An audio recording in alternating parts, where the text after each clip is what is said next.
a defesa do trio que supostamente hostilizou o ministro Alexandre de Moraes entregou à Polícia Federal um vídeo do magistrado no Aeroporto Internacional de Roma, na Itália. Segundo o advogado Ralph Tortman, em frente à área VIP do aeroporto, depois de um desentendimento, Moraes teria dito que o casal sofreria consequências ao chegar ao Brasil. Roberto e André Mantovani teriam perguntado se a fala de Moraes seria uma ameaça. No momento seguinte, Moraes teria se referido ao corretor de imóveis como, abro aspas, bandido, fecho aspas. Paulo Figueiredo. Essa história é uma história de terror, né? Ela começa com a ida do Alexandre de Moraes para a Itália, pago por uma empresa que tem processos em curso no Supremo Tribunal, que podem chegar ao Supremo Tribunal Federal. Então ela começa desnudando como as vossas excelências lá do Supremo Tribunal Federal enchem o bumbumzinho deles de dinheiro utilizando da influência que eles têm. Então, desnuda, né? Nós acidentalmente acabamos desnudando. Isso, a micareta que o Gilmar fez lá, o Gilmar Palusa em Portugal, aquilo ali é um pouco disso. Então, começa assim, começa com esse desnude. Depois nós temos um cidadão fora do território brasileiro, fora do território brasileiro, que resolve manifestar o descontentamento dele com uma autoridade. A partir daí, o cidadão vai lá, fora do território brasileiro, e o cidadão vai e interpela uma autoridade. Interpela uma autoridade que ele entende que não faz um bom serviço, um servidor público, ele não faz um bom serviço. A partir daí, nós não sabemos exatamente o que aconteceu. Nós não sabemos exatamente o que aconteceu. Eu ontem, na condição de anonimato, um policial federal me procurou, e foi um policial que participou do processo das diligências contra esse casal. Por quê? Essa família, na verdade. Porque o que acontece? Quando eles chegam ao Brasil, eles começam a virar alvo da Polícia Federal de forma absolutamente truculenta. Claro que é uma ilegalidade completa, esse não é o tipo de crime onde a extraterritorialidade, ou seja, o fato, a Polícia Federal e o governo brasileiro poderiam apurar um crime que tivesse acontecido fora do território brasileiro, que tem previsão no Código Penal para isso, mas não para crimes de pequeno potencial ofensivo, que sequer fariam parte do acordo de extradição do Brasil com a Itália. A doutora Ludmila Lins Grilo explicou isso bastante no 4x4, no programa 4x4 nesse final de semana. Então, assim, já começa que isso seria um absurdo. Mas ainda assim, a Polícia Federal vai para a casa do sujeito. E aí o que me disse o policial federal com quem eu conversei? Eu vou ler aqui para vocês porque eu fiz anotações a respeito do que ele me disse. Vamos lá, a primeira coisa que ele me disse.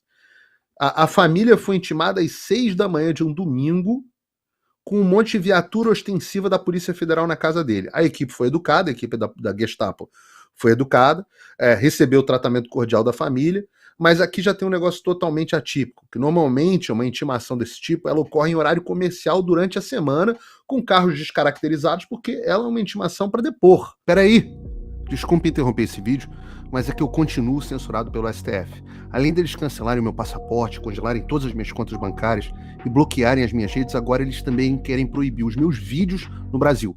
Você pode continuar me acompanhando seguindo o meu segundo canal, que é o canal de cortes. Mas melhor ainda é se inscrever no meu canal do Rumble, que é o concorrente do YouTube que não cumpre essa censura. E se quiser ter acesso a todas as minhas postagens para sempre, deve se inscrever no meu Locals, que funciona de uma forma parecida com o Facebook ou o Twitter. Todos os links estão aqui na descrição. Entra lá, senão você vai ficar desinformado e aí eles vão vencer.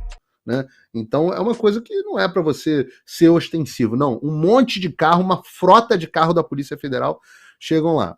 Aí foi concedido intimação às 6 da manhã de domingo, com 3 horas para o cara ter a oitiva. 3 horas, ó. É digno de polícia de filme de nazista mesmo, país comunista, esse tipo de coisa. Ó, um monte de carro da Polícia Federal, você xingou o nosso líder supremo. Você tem 3 horas para aparecer na Polícia Federal para uma oitiva.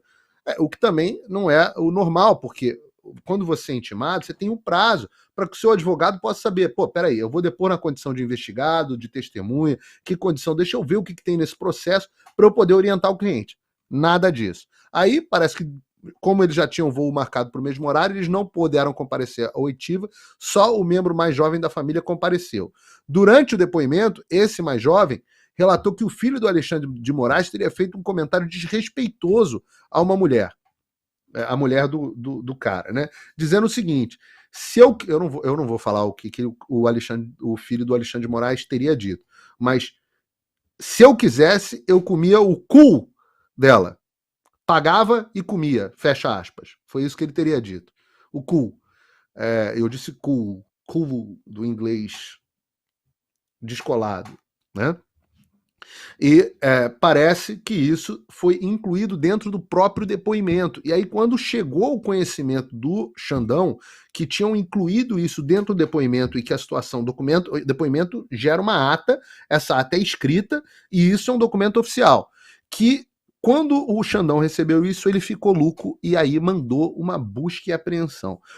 Vejam, nós estamos falando de busca e apreensão para um caso de calúnia, injúria e difamação. Xingamento. Nós estamos falando de busca e apreensão para um troço desse. E qual foi o objetivo? O objetivo dessa busca e apreensão foi pegar os celulares para ver qual era a ligação desses caras com o Bolsonaro, ver se eles tinham financiado algum ônibus do 8 de janeiro. Ou seja, foi aquilo que se chama de Fishing Expedition, que é quando você faz um mandado de busca e apreensão com uma desculpa qualquer para tentar ver se você acha um outro crime, o que é absolutamente ilegal e imoral e distópico, de você ter uma polícia federal que faz esse tipo de coisa. Daí, e mais, quem vazou as imagens do casal, mesmo sem saber se de fato foram eles que teriam feito, etc, etc, quem vazou as fotos foram os próprios policiais federais. E aí a gente descobre, e hoje está em todos os lugares, que foi o delegado Hiroshi Araújo Sakaki, que é o delegado do Xandão, que solicitou esses mandados de busca e apreensão. Por que eu digo que é o delegado do Xandão? Há um tempo, o Alexandre tem a Polícia Federal é um órgão do Poder Executivo. Ela estaria subordinada ao Ministério da Justiça. Mas, como todas as polícias do Brasil, são órgãos do Poder Executivo. Mas o Xandão, ele separou uma polícia, que eu chamo de Gestapo, para ele próprio. E essa polícia é ela que fica batendo bola com ele nos inquéritos inconstitucionais, inclusive o inquérito das fake news na qual eu estou. Era a delegada Denise e ela saiu, foi pro STJ e agora é esse delegado Hiroshi Sakaki. E esses caras, eles não respondem a ninguém, respondem só ao Xandão. E quem é que assina e é o responsável por solicitar os mandados de busca e apreensão contra esses caras que hostilizaram os ministros do STF? O próprio delegado subordinado do Xandão. Então é uma coisa absurda. Agora nós temos nós estamos aguardando as imagens do aeroporto. Essas imagens têm que aparecer. 2, segundo o advogado das vítimas, que foi bem inteligente até agora, mas mais ou menos, porque ele fica falando com o Globo News e óbvio que a Globo News vai deturpar tudo que ele falar. E fica entregando o vídeo para a Polícia Federal, mas deveria ter tornado o vídeo público. Porque se no vídeo aparece o Alexandre falando o que ele diz que aparece, se o vídeo mostrar o filho do Alexandre fazendo o que está fazendo e o advogado utilizando, e o Alexandre utilizando o aparato estatal brasileiro para intimidar a população, para que a população não o interpele,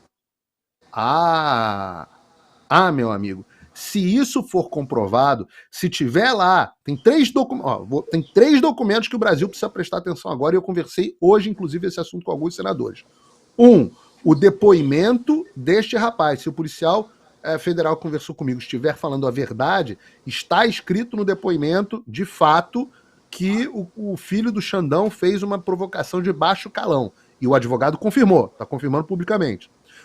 Isso é um documento, não pode sumir, isso existe. É o depoimento, existe, é um documento que existe. 2, o vídeo que o advogado entregou à Polícia Federal, mostrando o Xandão ameaçando os brasileiros em Roma. Item número 3. Item número 3. O vídeo de segurança que supostamente a polícia italiana deveria estar entregando às autoridades brasileiras. Tudo isso pode ser objeto, principalmente esse vídeo, que foi obtido pelo Departamento de Cooperação Internacional do governo brasileiro, pode ser solicitado, inclusive, eu falei isso com a deputada Bia Kicis hoje, pode ser solicitado pela Câmara, pela Comissão de Supervisão do governo federal, de fiscalização e controle, porque esse é um ato do Poder Executivo.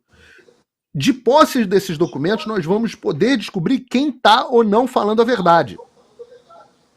E se nós descobrirmos que, de fato, o Xandão intimidou cidadão brasileiro em Roma, chamou de bandido, ameaçou, se de fato ficar comprovado que, na verdade, todo esse paranauê que o Xandão criou foi para proteger, para intimidar os outros e para proteger a família dele, nós teremos, anotem o que eu estou dizendo, o melhor pedido de impeachment contra o Alexandre que nós já tivemos até agora. O melhor deles. O melhor deles. Agora, para isso, deputados, senadores, oposição, se a gente tivesse imprensa no Brasil, seria sensacional. Mas nós não temos. Né? O Poder 360, a Revista Oeste e tal, estão fazendo até alguma coisa. Antagonista talvez busque alguma coisa. Mas se nós tivéssemos imprensa correndo atrás, era o melhor. Deputados e senadores precisam correr atrás para que nós tenhamos essas informações e aí possamos, de fato, talvez pedir o impeachment do Xandão com um subsídio absolutamente espetacular. Claro que todo o conjunto da obra dele já deveria ser mais do que o suficiente para um pedido de impeachment. O Xandão, obviamente, continuar no poder é um absurdo na República Brasileira. Mas, posto tudo isso, a política ela é feita de... César Maia dizia muito isso. A política é feita de factóides. Os fatos eles precisam ter forma. E alguém utilizando o Estado brasileiro para proteger a própria família e encobrir as cagadas que ele mesmo fez no exterior, isso é uma coisa que a opinião pública digere com muita facilidade.